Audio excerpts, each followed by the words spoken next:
सुप्रभात बच्चों।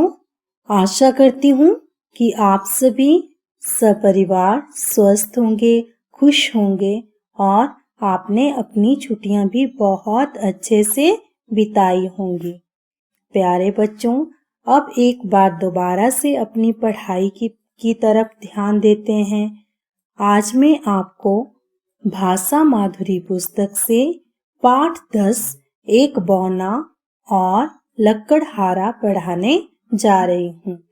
बच्चों, बौना एक छोटे कद के आदमी को कहते हैं जो कि शारीरिक तौर पर दूसरे व्यक्तियों की तरह नहीं होता, और लकड़हारा वह व्यक्ति होता है जो लकड़ियां काटकर अपना भरण पोषण करता है। तो आइए इस कहानी को पढ़ते हैं। एक लकड़हारा था। वह रोज जंगल में जाकर लकड़ियां काटता था और शहर में ले जाकर उन्हें बेच देता था।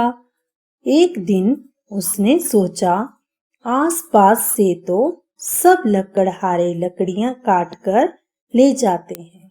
सूखी लकड़ी आसानी से नहीं मिलती, इसलिए जंगल के अंदर दूर तक जाना चाहिए। प्यारे बच्चों, आपको पता ही होगा कि गीली लकड़ियां आग जल्दी नहीं पकड़ती, इसलिए आग अच्छी तरह जलाने के लिए हमें सूखी लकड़ियों की आवश्यकता होती है। एक दिन वह जंगल में बहुत दूर तक चला गया। सर्दी का मौसम था, सख्त जाड़ा पड़ रहा था। हाथ पांव ठिठुर जाते थे। ठिठुरना का अर्थ है बच्चों सर्दी से कांपना। उसकी अंगुलियां बिल्कुल सुन्न हुई जाती थी, इसलिए वह थोड़ी देर बाद कुल्हाड़ी रख देता, फिर दोनों हथेलियां मुंह के पास ले जाकर खूब जोर से फूंक मारता, जिससे वे गर्म हो जाएं। एक बौना उसे देख रहा था। उसे बार बार फूंक मारते देखकर बौना सोच में पड़ गया।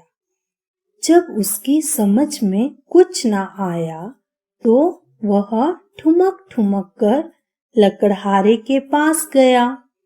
उसने कहा, नमस्ते, एक बात पूछूं? प्यारे बच्चों, जब भी हम अपने से बड़े या किसी अजनबी से बात करना शुरू करते हैं तो हमें भी उन्हें नमस्ते अवश्य कहना चाहिए। लकड़हारा अंगूठे के बराबर आदमी को देखकर आश्चर्यचकित रह गया। आश्चर्यचकित रहना का अर्थ है बच्चों हैरान रह जाना। अगर आपको भी अंगूठे के बराबर के आकार का कोई व्यक्ति दिख जाए तो आप भी अवश्य आश्चर्यचकित हो जाएंगे।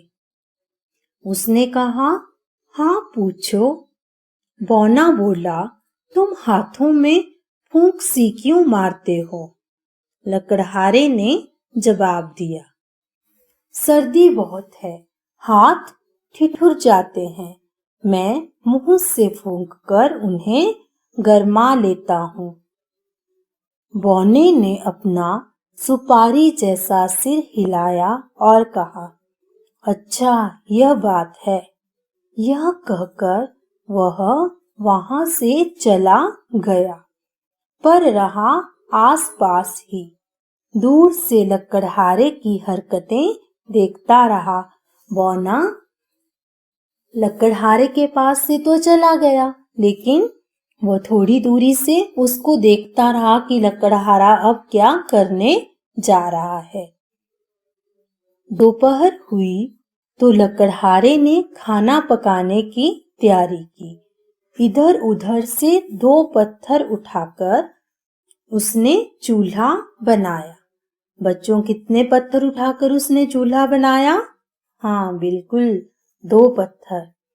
उसके पास हांडी थी। आग सुलगाकर उसे चूल्हे पर रखा।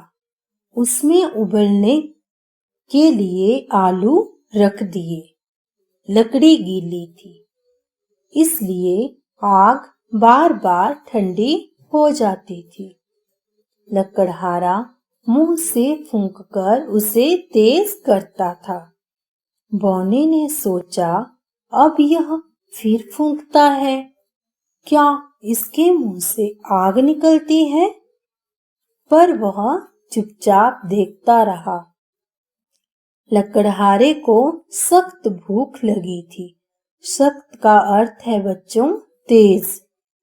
इसलिए उसने एक आलू निकाल लिया। आलू काफी गर्म था। उसने उसे खाना चाहा, इसलिए वह उसे फूंक मारकर ठंडा करने लगा। उसे ऐसा करते देखकर बौने को फिर आश्चर्य हुआ। उसने सोचा, अब ये फूंक क्यों मारता है?